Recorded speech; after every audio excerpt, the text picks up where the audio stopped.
I still remember the sound that envelope made when it landed in my mailbox. It was not loud, just a dull slap against a stack of grocery ads and seed catalogs. But after nearly 2 years of dealing with my homeowners association, I could tell the difference between ordinary mail and another complaint before I even bent down to pick it up. The return address belonged to the county inspection office. I smiled to myself, not because I enjoyed receiving those letters, but because I already knew exactly what it would say. Someone had filed yet another complaint against Brooks Family Farm Store. I opened the envelope while standing beside the mailbox at the end of my gravel driveway. 14th complaint. 14. I actually counted the number twice, just to make sure I was not imagining it. 14 separate complaints claiming my little farm store was violating county zoning laws. 14 requests demanding the county shut me down. 14 investigations that had never uncovered a single violation. You would think after the first 13, people might have started asking a different question. Instead, another envelope appeared, another case file was opened, and another county truck would soon be driving up my lane. I slipped the letter into my jacket pocket and climbed into my old pickup. The engine grumbled awake the same way it had every morning for longer than I cared to admit. As I drove toward the store, rows of sweet corn stretched across the fields, still glistening beneath the early morning dew. Beyond them, peach trees stood perfectly still in the calm air, heavy with fruit that would be picked before the afternoon sun became too hot. My father used to say a farm never cared much about arguments. Crops kept growing whether neighbors approved or not. That lesson had served me well over the years. Brooks Family Farm Store had been standing on that piece of land long before anyone dreamed of building Willow Creek Estates across the road. My father opened the store nearly 40 years earlier. Back then there were no sidewalks, no decorative entrance signs, no homeowners association meetings discussing landscaping colors. There were only fields, tractors, and people who appreciated buying fresh produce from the family who grew it. Somewhere along the way, the neighborhood changed. The farm did not. By 7 o'clock the coffee was brewing inside the store, cinnamon rolls filled the front display, and the familiar bell above the entrance welcomed the first customers of the morning. Mrs. Harper stopped in for blackberry jam, just like every Thursday. Old Gene Lawson wandered over to the coffee pot without bothering to ask permission because he had been helping himself for almost 20 years. A young couple bought tomatoes, homemade bread, and peach preserves before driving their children to school. Watching those ordinary moments reminded me why I refused to let complaints define my days. Most of the people walking through my front door had no interest in neighborhood politics. They came because they trusted our produce, remembered my father, or simply enjoyed talking for a few minutes before heading home. Around 9:30, I noticed the familiar White County pickup easing onto the gravel parking area. Customers glanced through the front windows, then quietly returned to shopping. Nobody seemed surprised anymore. I stepped outside before the driver even opened his door. Robert Gaines climbed out carrying a clipboard tucked beneath one arm. He was a county inspector with nearly 3 decades of experience, and by that point we had seen each other often enough that introductions felt unnecessary. He adjusted his cap, gave me an apologetic smile, and said, "Morning, Daniel. I suppose you already know why I'm here." I laughed softly. "Let me guess. Complaint number 14. Robert sighed. "Afraid so. Coffee first." He hesitated for about half a second. "That would make the paperwork easier." We stood inside the store for a few minutes drinking coffee while customers wandered past us without paying much attention. Robert finally opened his clipboard.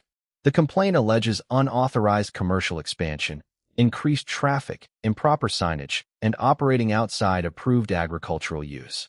I could not help smiling. That sounds familiar. Robert looked up from the paperwork. Very familiar. The inspection itself took less than an hour. He measured setbacks that had not moved in decades. He checked parking areas that looked exactly as they had during every previous inspection. He examined signs that already existed in 13 earlier reports. He photographed produced displays that changed only because peaches eventually replaced strawberries. Nothing surprised him. Nothing had changed. When we finished, Robert closed his notebook but did not immediately return to his truck. Instead, he stood near the edge of the parking lot, looking first toward my farm store and then across the road at the neat rows of homes inside Willow Creek Estates. He remained silent long enough for me to notice something different about him. Inspectors usually finished their paperwork, thanked me for my time, and left. Robert kept staring across the road as though another thought had quietly entered his mind. Finally, he looked back at me and asked a question nobody from the county had ever asked before. "Daniel," he said slowly, "has anyone ever explained why every complaint keeps ending exactly the same way?" I shrugged. I always assumed they were just doing their job. Robert nodded, but his eyes never left the subdivision across the road. "Maybe," he said almost to himself. Then he closed the clipboard with a slow, deliberate motion before adding words I would not fully understand until much later. "Or maybe we've been asking the wrong question all along." By the following Monday, the story had already escaped the county office and found its way into every diner, church parking lot, and feed store in Maple Creek. Small towns have a remarkable talent for turning paperwork into entertainment. Some people insisted the county was finally preparing to shut my business down. Others claimed the homeowners association had hired an attorney from the city. One fellow even told Gene Lawson that bulldozers would be arriving before harvest season. Gene laughed so hard he nearly spilled his coffee. "Son," he told the man, "I've been buying peaches from that farm since Jimmy Carter was in the White House. If 14 complaints couldn't move that store, number 15 isn't going to either." I heard bits and pieces of those conversations throughout the week, but I never bothered correcting anyone. Rumors have a strange habit of arguing with themselves if you simply leave them alone long enough. Besides, I had vegetables to harvest, shelves to stock, and customers who cared far more about fresh tomatoes than neighborhood gossip. Tuesday morning began the way most mornings did. The bakery smelled of warm cinnamon. The old ceiling fan turned lazily above the front counter, and Mrs. Harper insisted I charge too little for homemade blackberry preserves. Around mid-morning, another familiar White County pickup rolled into the parking lot. This time nobody even glanced toward the windows. Robert Gaines had become almost as regular as the milk delivery. When he stepped inside, Gene raised his coffee mug without looking up from the newspaper. "Morning, Robert. Coffee's fresh." Robert smiled.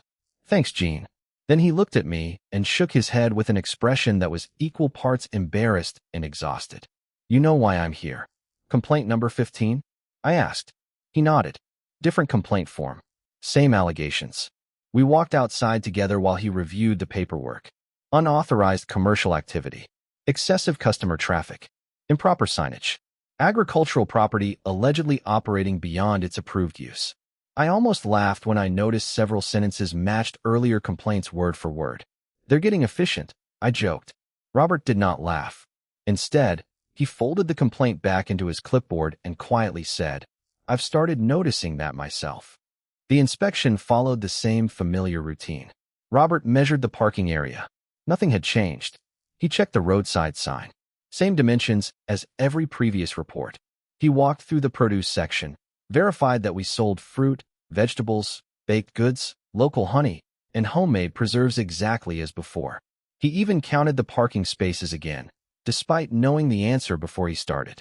At one point, he stood beside the old wooden porch where my father had once greeted customers every Saturday morning. "How long has this porch been here?" he asked. "Since the store opened," I replied. "My father built it before I finished high school." Robert scribbled a short note, then glanced toward Willow Creek Estates across the road. Children were riding bicycles along the sidewalks while landscapers trimmed hedges near the entrance sign. It looked peaceful enough. Yet somehow that neighborhood continued producing complaints about a farm that had existed long before the first foundation was poured. "Can I ask you something?" Robert finally said. "Of course. Have you ever changed the way this place operates since the subdivision was built?" I thought about the question for a moment. "We've replaced old display shelves, added card readers instead of cash only, expanded the bakery after Ellen started making pies. But the business itself?" I slowly shook my head. "No. We still sell what we grow. We still close before supper. We still know most customers by name." Robert nodded as though confirming something inside his own mind rather than writing another report. Before leaving, he walked back through the store one final time. He watched Mrs. Harper chatting with Gene near the coffee pot. A little boy begged his mother for a homemade cookie while his father loaded sweet corn into a basket. An elderly couple examined jars of peach preserves exactly where my father used to stack them decades earlier. Nothing about the scene looked unusual. It looked like a community gathering in the kind of country store that had almost disappeared from America. Robert closed his notebook without writing another word. Daniel, he said quietly, I've inspected factories, warehouses, construction sites, restaurants, and shopping centers. Usually every new complaint uncovers something different, even if it's minor. He paused before looking directly at me. This place never changes. I smiled. That's generally what people like about it. He returned the smile, but it faded almost immediately. Exactly. As he climbed into his truck, he stopped with one hand resting on the open door. You know what bothers me? He asked. I waited. After 15 complaints, I'm not wondering whether your farm is violating county rules anymore. He looked down at the stack of paperwork tucked beneath his arm, then slowly looked back across the road toward the subdivision. I'm starting to wonder why someone keeps trying so hard to prove that it is. Without another word, he climbed into the truck and drove away, leaving a thin trail of dust drifting across the gravel lot. I watched until the white pickup disappeared around the bend, and for the first time since those complaints began arriving, I realized the investigation was no longer quietly focused on my farm. It had begun turning toward the people filing the complaints instead. Robert Gaines did not drive straight back to the inspection office that afternoon. Instead, he took the long route through town with the windows cracked open, letting the warm breeze carry away some of the frustration that had been building over the past several months. 14 complaints had already crossed his desk before the latest one. 15 inspections if you counted the follow-up visit requested by his supervisor. 15 reports. 15 identical conclusions. He had spent nearly 30 years working as a county inspector, and experience had taught him that genuine zoning problems almost always revealed themselves eventually. A property owner might correct one issue while creating another. A business might slowly expand beyond its permits. Buildings changed. Parking lots changed. Signs changed. People made mistakes. Brooks' family farm store never did. Every inspection felt less like uncovering new information and more like rereading the same chapter in a book whose ending never changed. When Robert reached the office, he carried his clipboard inside but left the latest report unfinished. Instead of filing it immediately, he unlocked the county's digital archive and typed a single search term into the system. Brooks' family farm store. The computer returned every complaint associated with the property. Robert leaned back in his chair as the list continued scrolling across the screen. 14 previous complaint files. The newest report waiting to become number 15. He clicked on the oldest file first, then the second, then the third. At first, nothing seemed unusual. Different. Submission dates. Different case numbers. Different electronic records. But as he continued reading, small details began catching his attention. Certain phrases appeared again and again. Unauthorized commercial expansion. Traffic exceeding agricultural use. Improper business operation. The wording was remarkably consistent. Robert frowned and opened 2 complaint files side by side. Then 3. Then 5. Entire sentences matched almost perfectly. Even punctuation appeared in exactly the same places. That alone was unusual, but not impossible. People sometimes copied information from one complaint into another. Then Robert opened the attached photographs. The first image showed my roadside sign beneath a bright blue sky. Another complaint filed nearly 4 months later contained what looked like the exact same photograph. He enlarged both images until individual shadows became visible beneath the signpost. The shadows matched perfectly. Clouds in the background matched. Even the position of a pickup truck parked beside the barn appeared identical. He quietly opened the image metadata attached to each submission. His eyebrows rose. Although the complaints had been filed months apart, several photographs had been captured within minutes of one another on the same afternoon. Robert stopped typing and stared at the screen. That can't be right, he murmured. He checked another complaint. Then another. More repeated photographs. More matching timestamps. Some images had been cropped differently, but the originals clearly came from the same visit. He printed several pages and carried them into the office of his supervisor, Linda Foster, a woman who had spent nearly as many years in county government as Robert himself. She looked up from a budget report as he entered. You look like you found something. Robert placed the papers on her desk without saying a word. Linda adjusted her glasses and slowly read through the comparison notes. These are the same photographs, she finally said. Exactly, Robert nodded. Filed months apart as separate complaints. Linda turned another page. And this language. Robert finished her sentence. Nearly identical. She leaned back in her chair, tapping one finger thoughtfully against the desk. Do you think someone copied an old complaint? Robert shook his head. Maybe once, but not over and over, and not with the same photographs. The room fell quiet. Finally, Linda stood, walked toward the filing cabinet, and removed one of Robert's earlier inspection reports. She read the conclusion aloud. No zoning violation observed. Then she opened another report from months later. No zoning violation observed. Another. Same conclusion. Another. Same result. She closed the folder with a slow breath. 15 inspections. Robert nodded. Every one of them. Linda looked toward the courthouse visible through her office window. This stopped being about the farm quite a while ago. Robert waited. She reached for the telephone but paused before dialing. There is someone who needs to see all of this before another inspection gets scheduled. A few minutes later, Robert found himself walking across the courtyard carrying a thick stack of complaint files under one arm. The afternoon sun reflected off the courthouse windows while employees hurried between buildings, completely unaware that years of routine paperwork had quietly taken a different direction. He climbed the stairs to the planning and zoning offices and stopped outside a wooden door bearing a simple brass nameplate. Margaret Ellis, County Zoning Chair. Robert knocked once before hearing a calm voice invite him inside. Margaret looked up from a planning map spread across her desk and immediately noticed the weight of the files in his hands. That seems like more paperwork than one property should generate, she observed. Robert placed the stack carefully on her desk. That's exactly why I'm here.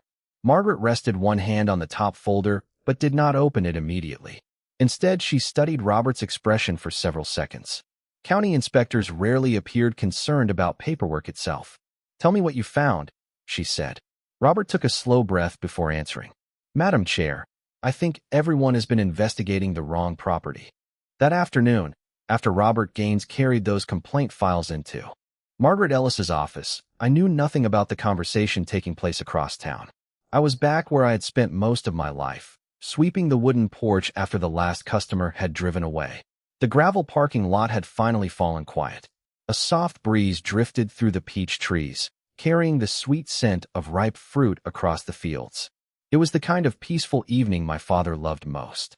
He used to wait until closing time before pouring himself one final cup of coffee.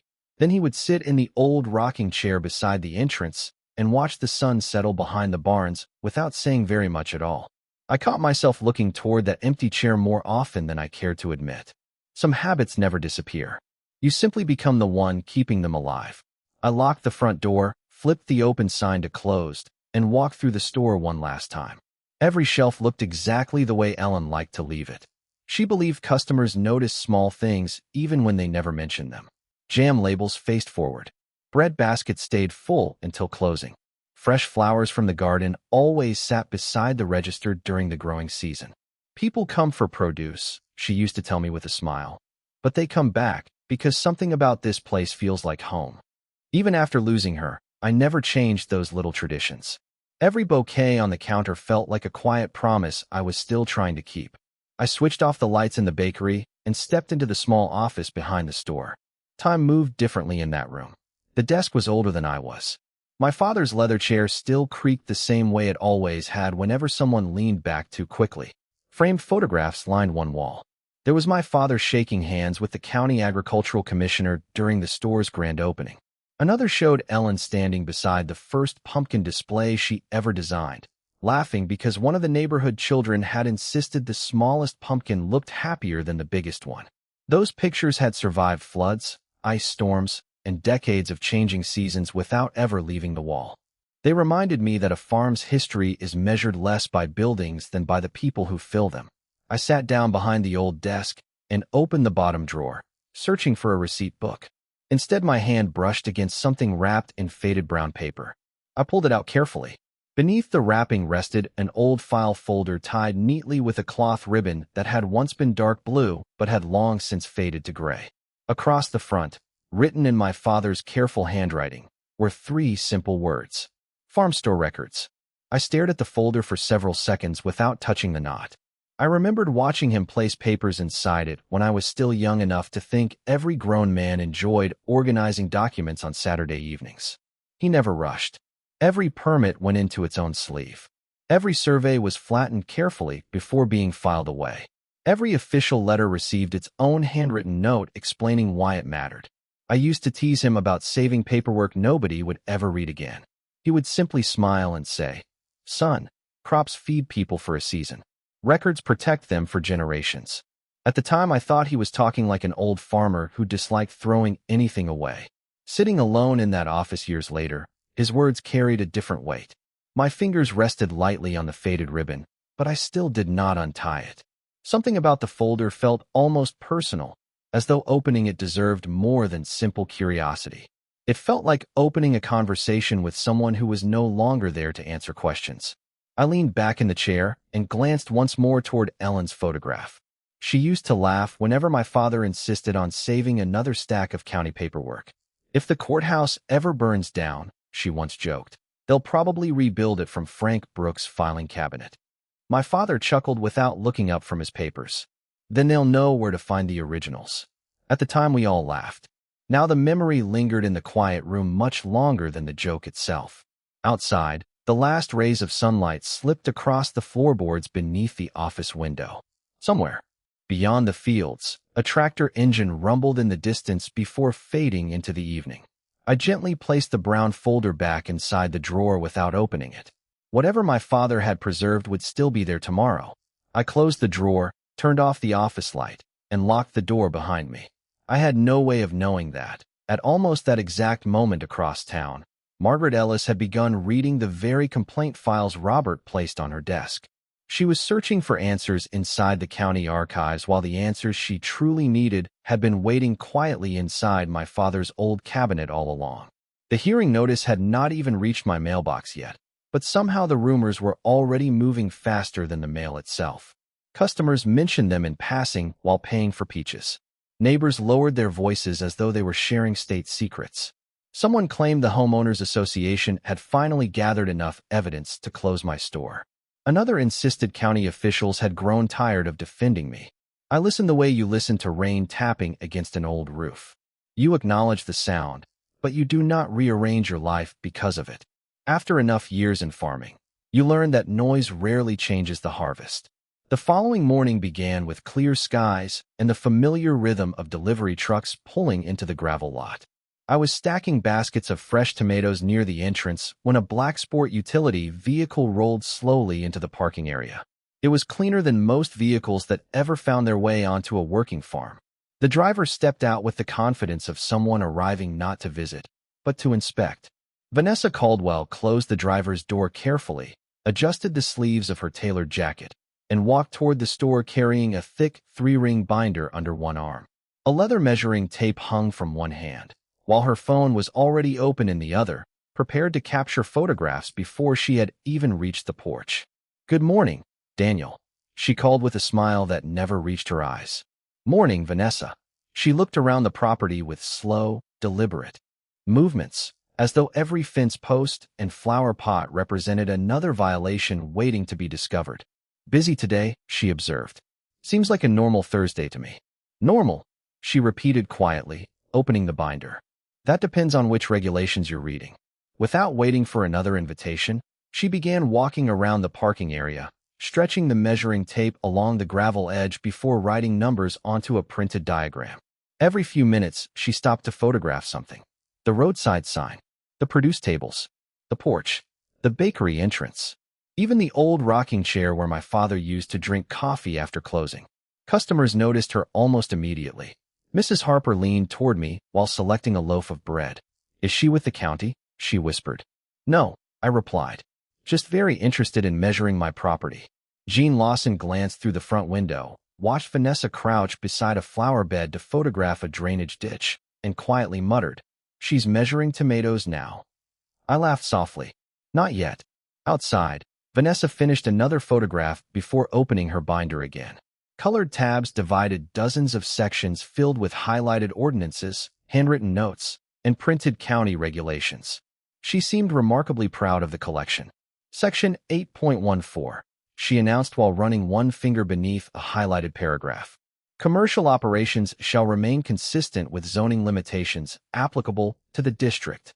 She looked up expectantly, almost inviting an argument. Instead, I simply nodded. That's what it says. She seemed almost disappointed by how easily I agreed. Then you understand the problem. I understand the ordinance. I rested one hand on the porch railing that my father had built with his own hands decades earlier. Whether it tells the whole story is another matter. She tilted her head slightly. The law is the law. Usually, I answered. But sometimes the law also remembers where it started. For just a moment she frowned, as though the sentence had not fit into the argument she expected to have. Then her confidence returned. History doesn't exempt anyone from current regulations. No, I replied calmly. But history often explains why those regulations were written the way they were. Vanessa closed the binder with a sharp snap. We'll see what the county thinks. I'm sure we will. She gave the store one final sweep with her camera before walking back toward her vehicle. As she passed the roadside sign, she paused long enough to take another photograph from nearly the same angle I had seen county inspectors use before. Then she drove away without another word, leaving a faint cloud of dust drifting across the parking lot. Jean stepped outside after her vehicle disappeared around the bend. She sure takes a lot of pictures for somebody who already knows she's right, he said. People usually do, I answered, especially when they're trying to prove something instead of understand it. After the customers left that evening, I returned to the office behind the store. The room felt unusually quiet. I opened the bottom drawer again and looked at the brown folder tied with my father's faded ribbon. Earlier that week, I had walked away without touching it. This time I rested both hands on the desk and stared at those 3 handwritten words. Farm store records. Vanessa had spent months studying today's ordinances. She carried binders full of highlighted regulations, measurements, and photographs. She believed every answer could be found inside current zoning codes.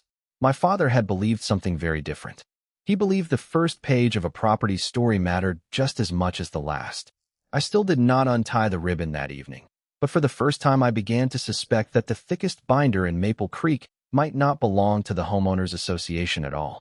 The certified letter arrived 3 days later, folded neatly inside a crisp white envelope with the county seal stamped across the corner. I recognized it before I even stepped onto the porch. After 15 investigations, official envelopes had become almost as familiar as seed catalogs and utility bills. Still, something about this one felt different. The paper seemed heavier somehow, or perhaps it was simply the way my hands hesitated before. Breaking the seal, I unfolded the letter while standing beside the old wooden railing my father had built decades earlier. The first paragraph confirmed what I expected. The county zoning board had scheduled a formal public hearing regarding Brooks Family Farm Store. The second paragraph made me stop reading for a moment. Chair Margaret Ellis had directed county staff to assemble the complete historical record of the property before any determination would be made. I read that sentence again, more slowly this time. Complete historical record. For nearly 2 years, every complaint had focused on what my farm supposedly looked like today. Now, for the first time, someone wanted to know what it had been before the subdivision, before the homeowners association, before most of the people filing complaints had ever heard of Willow Creek Estates. I folded the letter carefully and slipped it into my shirt pocket. The morning carried on as though nothing unusual had happened. The coffee finished brewing. Delivery trucks arrived with flour for the bakery. Customers wandered through the aisles discussing the weather, baseball scores, and whether this year's peaches tasted sweeter than last year's. Life on a farm has a way of refusing to pause simply because paperwork arrives in the mail. Around lunchtime, another White County pickup eased into the gravel parking lot. Robert Gaines climbed out carrying a slim leather portfolio instead of his usual inspection clipboard. Even before he reached the porch, I knew this was not another routine visit. "Mind if we talk inside?" he asked. I led him into the office behind the store where the old ceiling fan hummed quietly overhead. Robert looked around the room for a moment, taking in the photographs of my father, the worn oak desk, and the filing cabinet standing against the far wall. "Your father worked in here every day?" he asked. "Until the year he retired." Robert nodded slowly. I can almost picture it. He opened the portfolio and handed me another copy of the hearing notice. Several lines had been highlighted in yellow. "Chair Ellis gave us specific instructions this morning," he said. "She wants original documents. Not photocopies. Not summaries. The actual records if they still exist." I looked from the letter to the old filing cabinet without saying anything. Robert noticed. "You've got something in there, don't you?" I smiled faintly. "Maybe. He leaned forward slightly. Daniel, I've been doing this long enough to know the difference between paperwork people keep because the law requires it and paperwork families keep because someone believed it would matter someday. I have a feeling your father was the second kind. I could not argue with that. My father never trusted memory when paper would do. Every permit, every survey, every letter from the county had found its place inside that office long before computers stored anything electronically. Robert stood to leave, but paused at the doorway. One more thing, he said. Margaret didn't ask for those records because she doubts you. I waited. She asked because she wants to understand how this story actually started. After he left, the office fell silent again. Through the window, I could hear children laughing outside while their parents loaded baskets of peaches into the backs of pickup trucks. The ordinary sounds of another afternoon drifted across the farm, but my attention stayed fixed on the old cabinet.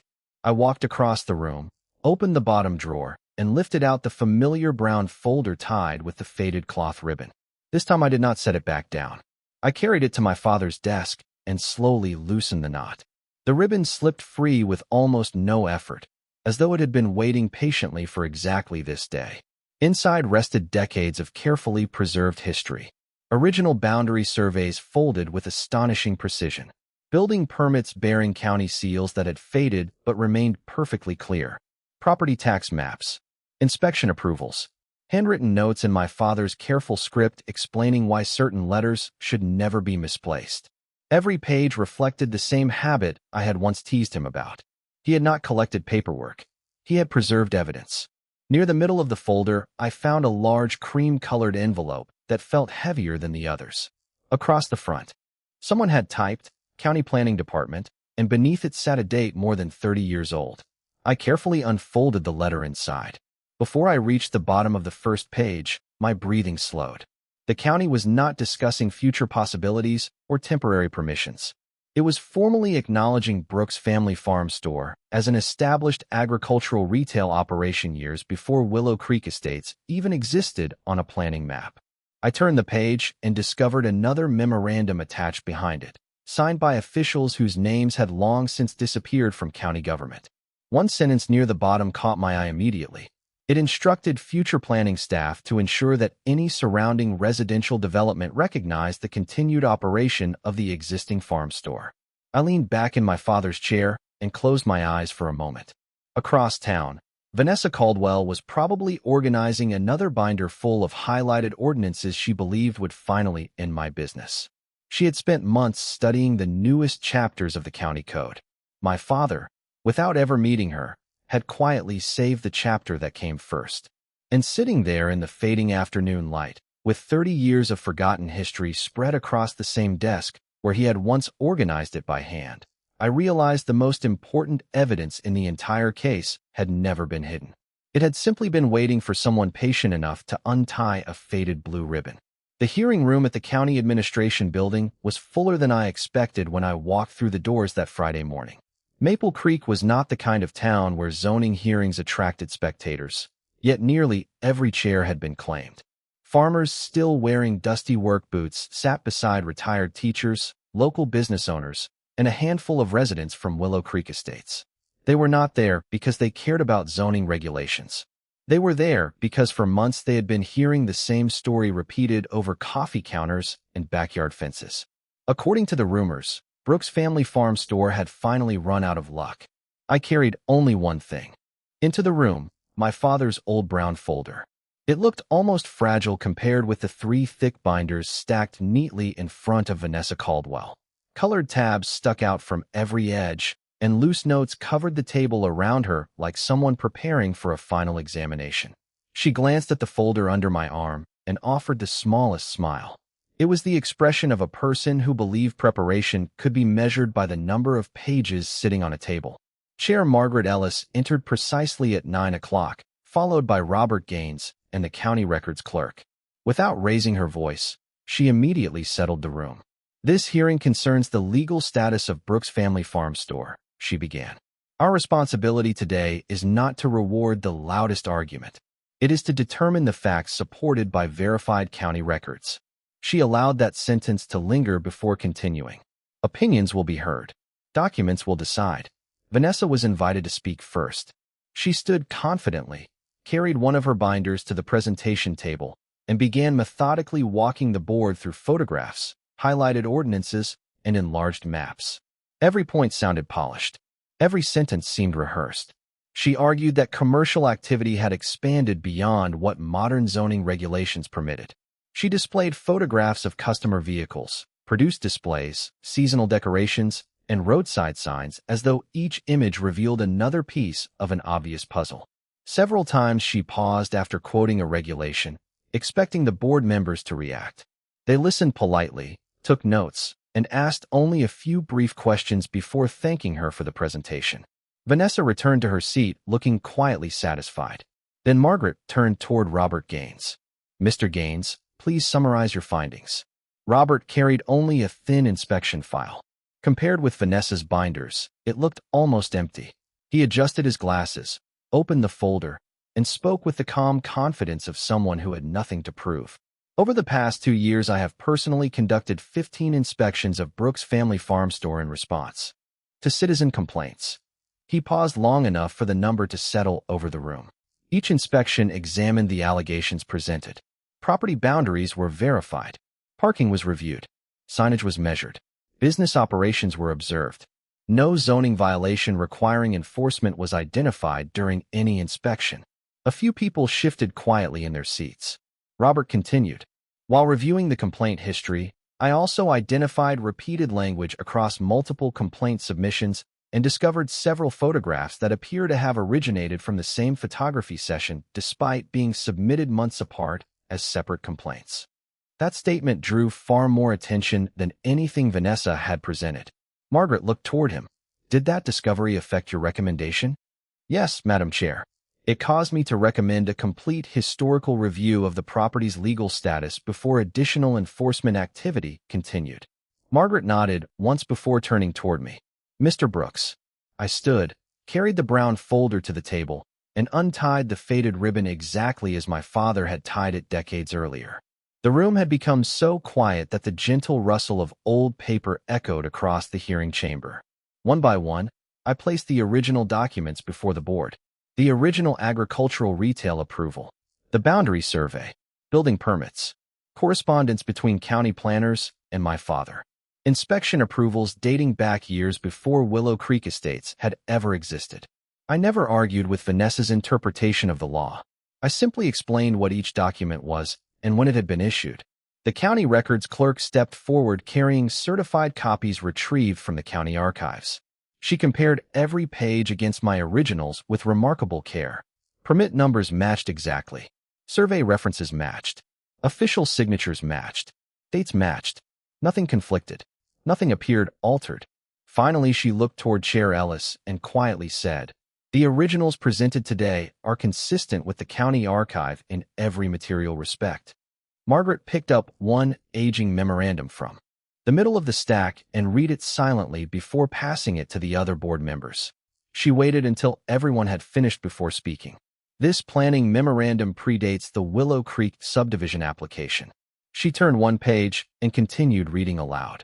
"The existing Brooks Family Farm Store shall remain recognized as a lawful agricultural retail operation, and future residential development shall be evaluated with consideration for its continued operation." The words hung in the room like the final piece of a puzzle quietly sliding into place. Vanessa immediately rose from her chair. "Current zoning regulations are different," she insisted. "Those documents are decades old." Margaret met her eyes without changing her calm expression. "Yes," she replied. "The ordinances have changed." She rested one hand on the memorandum. "History has not." Then she looked around the room before adding the sentence that changed the entire direction of the hearing. "The question before this board is no longer whether Brooks Family Farm Store existed lawfully. The official record clearly establishes that it did. The question now is whether the county can ignore its own documented history simply because later regulations were written for circumstances that came afterward." In that instant, I could almost feel the room shift. Until then, everyone had believed the farm was defending itself against the complaints. Suddenly, it became obvious that the complaints themselves were being measured against 30 years of county history. And for the first time since the first envelope appeared in my mailbox, I realized the strongest witness sitting in that hearing room was not me, not Robert, and certainly not Vanessa. It was the county's own forgotten record, patiently waiting to tell the story exactly as it happened. Chair Margaret Ellis allowed the room to remain silent for several long seconds after the planning memorandum had been read aloud. No one seemed eager to interrupt the weight of official history. The county records clerk carefully returned the document to the table before bringing forward 2 archive boxes retrieved from the county vault earlier that morning. Their faded labels showed dates reaching back more than 3 decades. The cardboard edges were worn from age rather than use, the kind of wear that comes from sitting undisturbed on a shelf while entire neighborhoods rise around them. Margaret opened the first box and withdrew the original subdivision application for Willow Creek Estates. She turned several pages before laying the document beside my father's records. "For the record," she said, "I would like the clerk to identify Exhibit 21. The clerk adjusted her glasses, examined the page, and spoke clearly enough for everyone to hear. "This is the original planning review submitted during the approval process for Willow Creek Estates." Margaret nodded. "Please continue." The clerk traced one paragraph with her finger before reading aloud. "The existing Brooks Family Farm Store shall remain as an established agricultural retail operation. Residential development shall be designed with the understanding that the existing business will continue operating under its previously approved status." The room became so quiet that someone coughing near the back sounded unusually loud. A board member leaned forward and asked the clerk, "Is there any indication this condition was later removed or amended?" She shook her head without hesitation. "None whatsoever. It remains part of the permanent planning record." Margaret folded her hands together and looked toward the board. "Then the historical record is no longer in dispute." Vanessa Caldwell rose from her chair almost immediately. "Madam Chair, today's zoning ordinance clearly limits commercial activity within this district." Her voice remained steady, but the confidence she displayed earlier had begun to fracture around the edges. She opened another binder, flipping rapidly through highlighted pages until she found the section she wanted. These regulations were adopted to protect residential property owners. Margaret acknowledged the ordinance with a polite nod. "They certainly were." She paused before continuing. "But those regulations were adopted with full knowledge that Brooks Family Farm Store already existed." Vanessa frowned. "That does not mean the business can ignore modern law."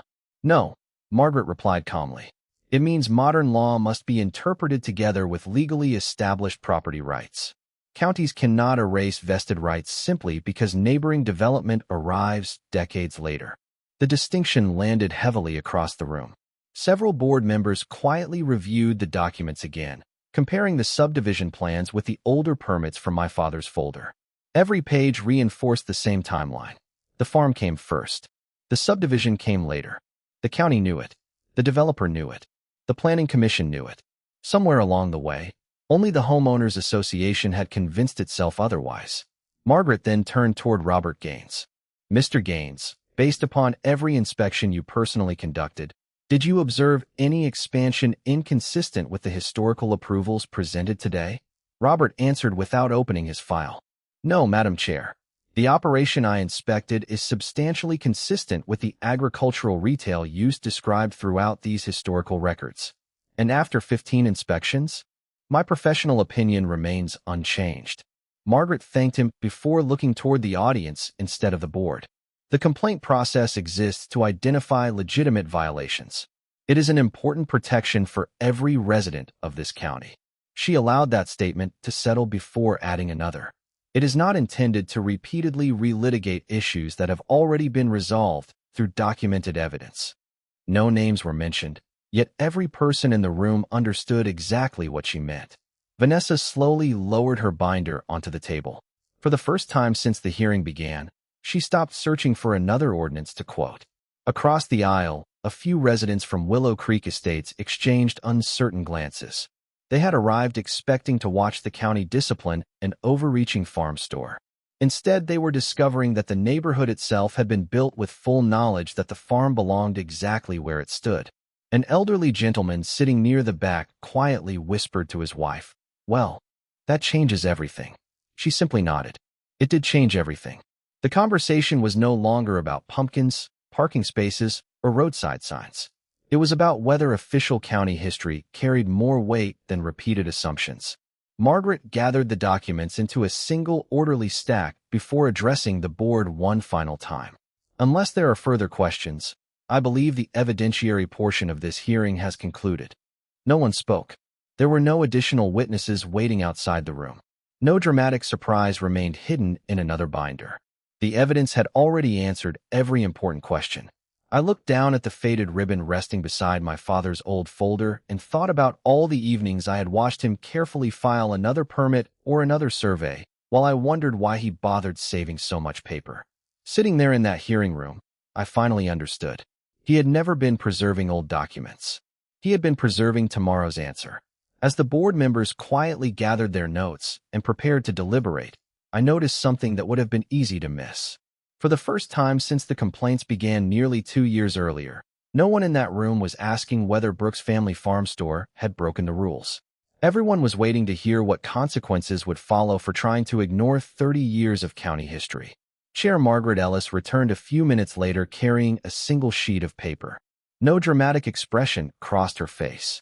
She had spent too many years in public service to treat official decisions like courtroom television. The room gradually settled into silence as everyone resumed their seats. Even the faint whispers from the back disappeared. Margaret placed the decision in front of her, looked once around the chamber, and began reading in the same calm voice she had used throughout the hearing. After reviewing the testimony, the archived county records, the original documents presented by the property owner, and the inspection history maintained by the county, the board unanimously finds that Brooks Family Farm Store is a legally established agricultural retail operation whose lawful status predates the development of Willow Creek Estates. She paused only long enough to turn the page.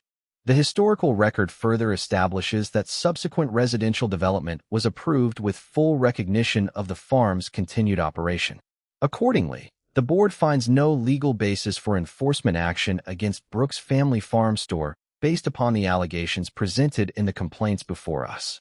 I did not cheer. I did not pump my fist or let out the breath I had been holding. I simply closed my eyes for a brief moment and thought about my father sitting behind that old desk, carefully filing away papers most people would have thrown into the trash. Margaret continued reading. The board further directs county staff that any future complaints raising substantially identical allegations shall first be reviewed against the verified historical record established today before additional field inspections are authorized, unless new material evidence is presented. Robert Gaines quietly lowered his pen onto the table. For the first time since I had known him, there was nothing left for him to write. 15 inspections had finally become enough. Margaret folded the decision and looked toward the audience. The complaint process is an important public resource. It exists to protect property owners, neighborhoods, and the integrity of county planning. It is not intended to repeatedly revisit matters that have already been resolved through documented fact. Again, she never mentioned Vanessa Caldwell by name. She did not need to. The words settled over the room with far more force than any public scolding could have achieved. Vanessa remained seated for several seconds after the hearing officially ended. The confidence that had carried her into the building that morning had quietly dissolved. She slowly gathered her binders, aligning each stack of highlighted ordinances with meticulous care, almost as though keeping the pages perfectly straight might somehow change what had just happened. Around her, people stood, shook hands, and quietly began leaving the room. Something caught my attention as I slipped my father's folder back into my leather bag. The same neighbors who had eagerly listened to Vanessa's theories for months were now walking past her without stopping. Nobody asked to see her binders. Nobody asked what she planned to do next. Instead, I overheard conversations about how long the farm had actually been there. One man said he remembered buying sweet corn from my father when the road was still gravel. Another woman smiled and recalled bringing her children to pick pumpkins before Willow Creek Estates even had a name. It struck me then that public humiliation does not always arrive through angry speeches or dramatic confrontations. Sometimes it arrives quietly, when the story people believed simply disappears because the truth has finally taken its place. Robert caught up with me outside the courthouse just as I reached the steps. He extended his hand, but instead of shaking it immediately, I looked at the old brown folder tucked beneath my arm. Your father saved the county a great deal of trouble, he said. I smiled. He would probably tell you he was only putting papers where they belonged. Robert laughed softly. Most people think records are about the past. He glanced back toward the courthouse. Turns out they're also about the future. Before I reached my truck, Margaret Ellis stepped outside carrying one of the archive boxes. Mr. Brooks, she called. I turned back. I wanted to thank you for bringing the originals. They belong to my father. Today, she replied, they belong to the truth. She rested one hand on the archive box. County records matter because someone cared enough to preserve them. Your family did the same. That made today's decision possible. I thanked her, and for a moment neither of us said anything else.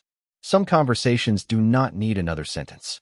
The drive back to the farm felt strangely peaceful. The fields looked exactly as they had that morning. The peach trees had not changed. The old red barn still leaned slightly to one side. Even the weather seemed determined to remind me that the land had never been worried about paperwork in the first place. The following morning, I unlocked the front door before sunrise, just as I always had. The coffee finished brewing a few minutes later. Mrs. Harper walked in first and smiled when she saw the fresh bouquet beside the register. Ellen would have liked those flowers, she said. She would have arranged them better, I answered with a smile. Gene Lawson arrived a little later, poured himself a cup of coffee, and looked around the store. Well, he said, I guess the biggest troublemaker in Maple Creek is still selling peaches. We both laughed, and that was the end of it. Customers filled baskets with tomatoes, honey, homemade bread, and blackberry jam. Children pressed their noses against the bakery display deciding between cinnamon rolls and cookies. Life resumed so naturally that, by lunchtime, it almost felt as though the hearing had happened years earlier instead of yesterday. Late that afternoon, after the last customer left, I carried the brown folder back into the office. I wrapped the faded ribbon around it exactly the way my father always had and returned it to the bottom drawer of the old filing cabinet. Then I rested my hand on the drawer for a moment before closing it. I hoped no one would ever need those papers again. But if they did, they would be waiting just as patiently as they had waited for me. Looking back now, people sometimes ask whether I regret everything that happened. Whether 15 complaints, countless inspections, and months of rumors left me angry. The answer is no. They reminded me of something my father repeated every time he filed another permit or tucked away another county letter. Son, he used to say, land remembers. Records remember. The truth remembers. The only thing that forgets is pride. It took 15 complaints for Maple Creek to learn that lesson.